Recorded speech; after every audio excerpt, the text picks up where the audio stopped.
I had a dream the other day, just like literally 2 days ago. It was so bad that I woke up and I had to stare at the wall for 25 minutes. I'm not even kidding. It was 25 minutes of me contemplating about my life, my childhood, my traumas, and how that developed into my teen life, and then how that carried forward into like now my adult life.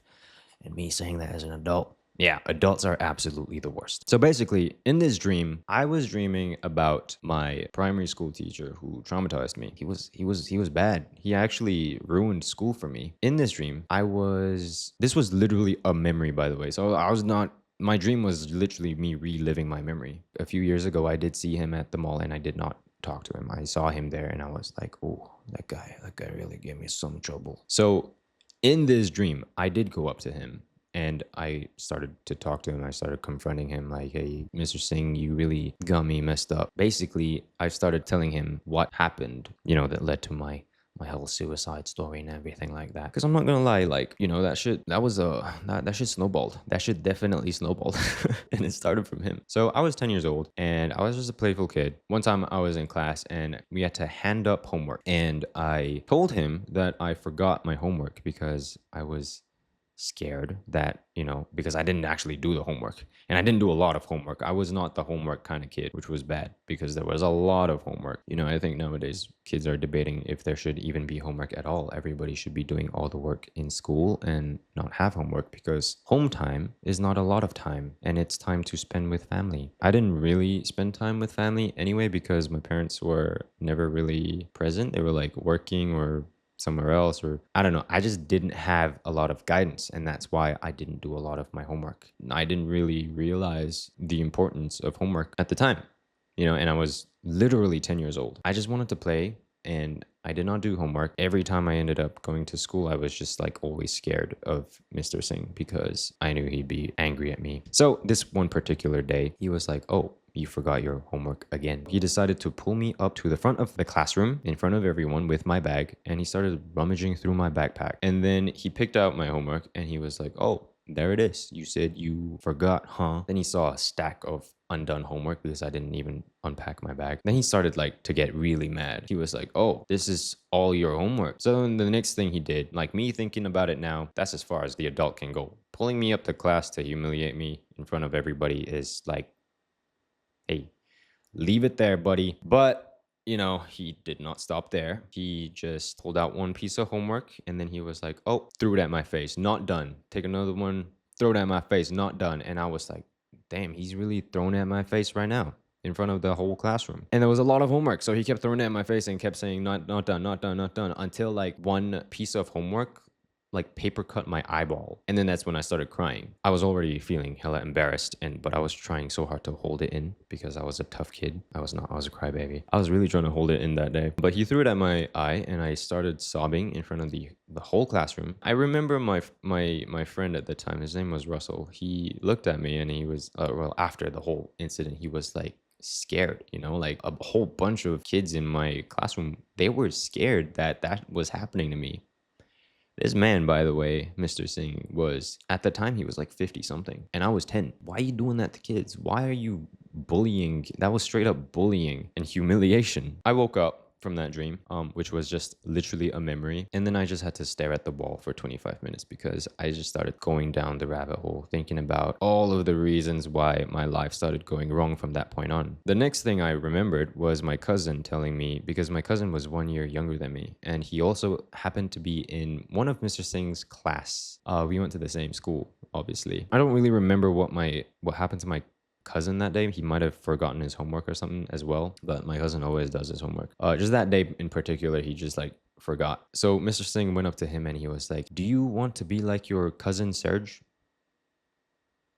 And I was like, what was the point of him saying that? He just wanted to embarrass me or humiliate me in front of my family or get my cousin to lose respect for me. Because I'm not gonna lie, everybody in my classroom, right? All of my friends, everyone in school knew me as that kid who is the example of what not to be like. And that's crazy, that like everybody thought I was going to be a failure. Everyone was like, oh shit, I can't believe you actually made it. Like you didn't retain in primary six. Like you didn't fail your exams. They were surprised because they had the impression of me that I was the one to not be like. Because I remember being surprised. I was like, why are you guys saying this to me? Like obviously I would pass my exams. I'm smart. That's not what everybody thought. Thankfully, my cousin did not think of me that way. He did not lose any respect for me. He just was also kind of baffled that Mr. Singh would say that about me. So yeah, that was a horrible thing. Another horrible thing that he did. And that's what I started thinking about. I became like the example of poor performance and the example of the most horrible student in primary school. Basically, because of him, I did not want to go to school anymore. I really hated school so much. But I had to go to school. Otherwise, I fail at the education system entirely. So that carried forward into secondary school. I think about all these things all the time because I'm like, why is a teacher doing that to kids? The way I see it is adults, parents put their kids in school and they don't really spend much time with their own kids because they got to go work and stuff, and they're putting their kids in school, and in school they have the impression that they are putting kids with trusted adults. They don't know anything about these other adults. The kid doesn't know anything at all about these adults. They're just put in a room suddenly with an adult, and we're told that this is the trusted adult, and we're spending most of our time a day with these adults. And for them to be fucking tormenting you and bullying you all the damn time, I think this is why I'm really bad with adults. Like, even now as an adult, I am scared to talk to like old adults, like older adults, much older adults, because I'm like, damn, they'll probably hate me in some way. I don't know. I'm really afraid that these adults will have a very bad impression of me, and that's why I got tattoos. I'm kidding. They nobody cares. So that's what I was thinking about, staring at the wall. Why are these adults bullying the shit out of me, making me become the symbol of what not to be? Why are they doing this instead of, talking to me and figuring out what the fuck is going on with my life? Why am I not doing my homework? Teaching me the importance of getting the work done. Teaching me the importance of why I need to do well in particular instead of like bullying me. Because you're an adult and a teacher at that. This is why I feel like I do believe that teachers hold a very important job in like society, if not the most important job in society, because you are literally raising children and that shit carries on. Whatever you do to them, whatever you teach them, that shit carries on, man. Kids are like the ones that absorb the most amount of information. Right? When you're a kid and you don't know shit, that's when you're absorbing everything, your behavior, your mannerisms, like as a teacher, right? So no wonder I was fucking yelling at fucking everybody. That's what I learned because teachers just kept fucking yelling at me. And that whole school, man, I think that whole school is fucking messed up because every other teacher had that same impression that I'm the troublemaker kid, or I'm the kid that you just kind of give up on, or you just like don't help, or for some reason because I'm just gonna be the fucking loser. No teacher came to me and tried to help me. I'm just thinking about that now. None of them was like, damn, why is this kid doing so bad? Maybe I should go see what's up. He's just a kid. No, but they blamed me. They blamed the kid who doesn't know shit. Why are you doing that as an adult? And then moving forward into secondary school, yeah, I did not go to school very much again. And I had to go for counseling. This time, people started to ask me questions, being like, why are you not at school? What is going on?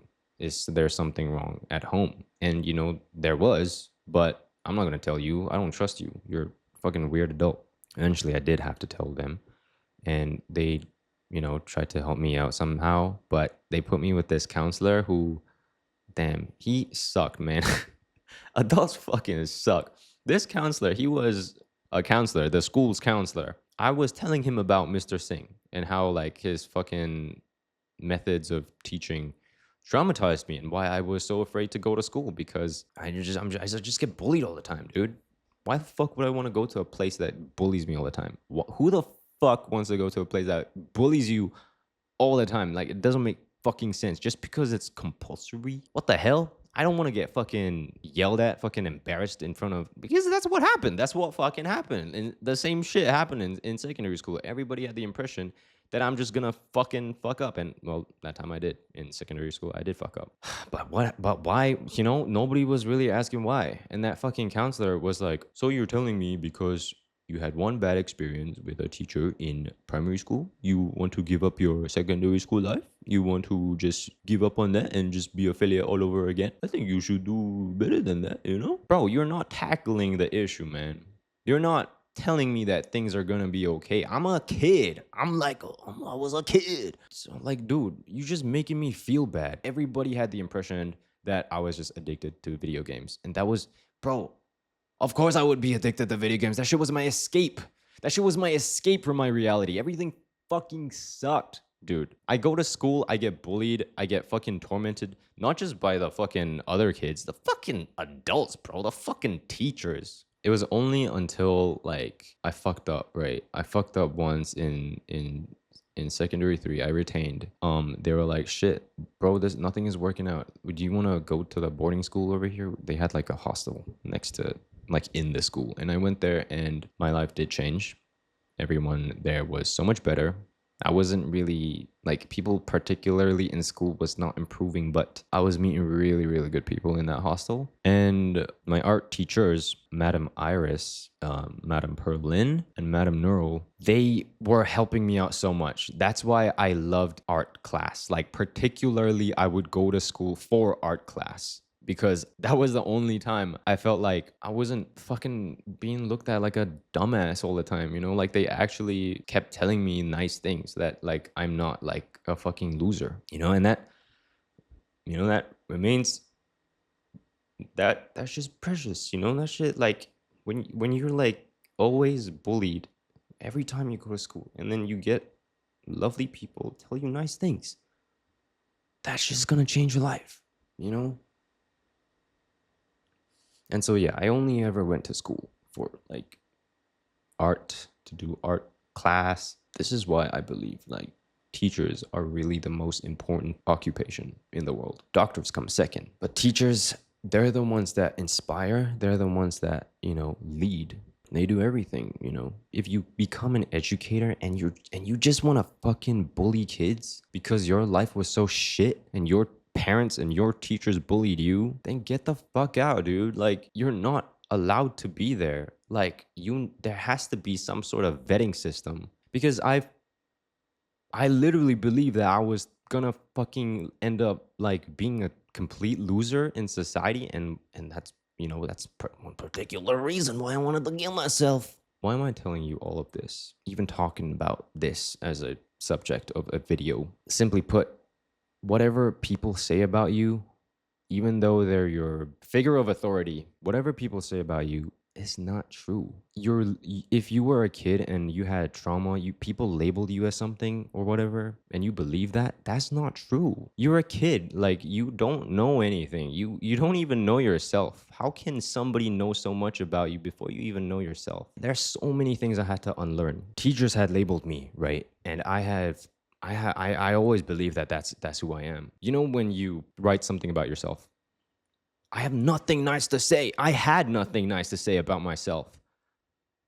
Like, what the fuck? You need to have nice things to say about yourself. If you never have anything nice to say about yourself growing up, then adults have failed you. They've never taught you anything good about yourself. They just keep telling you that you're a fucking horrible person, and that's horrible. That in itself is horrible. My dear friend Chris, she's a teacher now, and she's an amazing teacher. I really wish that I had teachers like her growing up. I asked her, like, how do you handle bad kids? Like, do you yell at them? She was like, why the fuck would I yell at kids? And then I was like, that's right. That's right. You shouldn't yell at kids. She told me this story. There was one kid in particular who didn't do their homework, just like me, because for whatever reason. By her school's protocol, she's supposed to email the parents by the third time they don't hand in their homework. Instead of doing that, right? I mean, she did have to do that eventually, but before she did that, no. Okay, this teacher. Okay, let me tell a story. This kid in particular, before she emailed his parents, she went to ask him, "Is everything okay?" Like she pulled him to the side after class, and she was like, "Is everything okay at home? Do you have like a good relationship with your parents? Blah blah blah. Why you're not really doing your homework?" She's just talking to this kid like a person, you know? She got respect for the kid. Come to find out, that kid, yeah, did not have a good relationship with his mom. And so it's in the student file, his student file, that it says like do not email mother, because whatever reason, like the mom is not a nice person to the kid. Just like, Mr. Singh was not a nice person to me. Another reason why I'm sharing this story is because sometimes I look at a picture of myself as a kid. Why would I say all these unkind things to you? I'm literally just a kid. And I look at myself. You had no guidance. Nobody looked out for you. Why am I saying bad things about myself? Why would you bully yourself when you've been bullied so much already? Sometimes I look at myself and I'm like, you did not deserve all that. And you definitely don't deserve me fucking shoving you down to the ground again. So I hope you know that you deserve more in this world, and you deserve to give yourself a chance. You deserve to be a better human, and you're kind. You've always been a kind kid. Why am I saying such unkind things to you? And as a self-reflection, whenever you look at yourself in the mirror, whenever you think about yourself in a negative way, think of you as a kid who got fucking destroyed, because you kind of have to be the adult now for yourself. You have to adult that inner child, because that inner child didn't get that love. And this is one way to love yourself. You don't want to be an adult that is an absolute asshole. You do not want to be that guy. You do not want to be the piece of shit. If you're honest and you're kind to others, be that for yourself too, because sometimes we don't have anyone else but ourselves. And you are spending 100% of your time with yourself. Your parents don't spend 100% of your time with you. Your dog, your significant other, nobody spends 100% of your time with you other than yourself. So are you going to spend 100% of that time belittling yourself and like being mean to yourself? Nah, dog. Most of that time has to be spent being kind, being nice to yourself. So let's try to be kinder. This video was so sad, but next time I will not make a sad video, because I think I'm on a sad video streak. It is too many sad videos. This one was maybe the saddest video.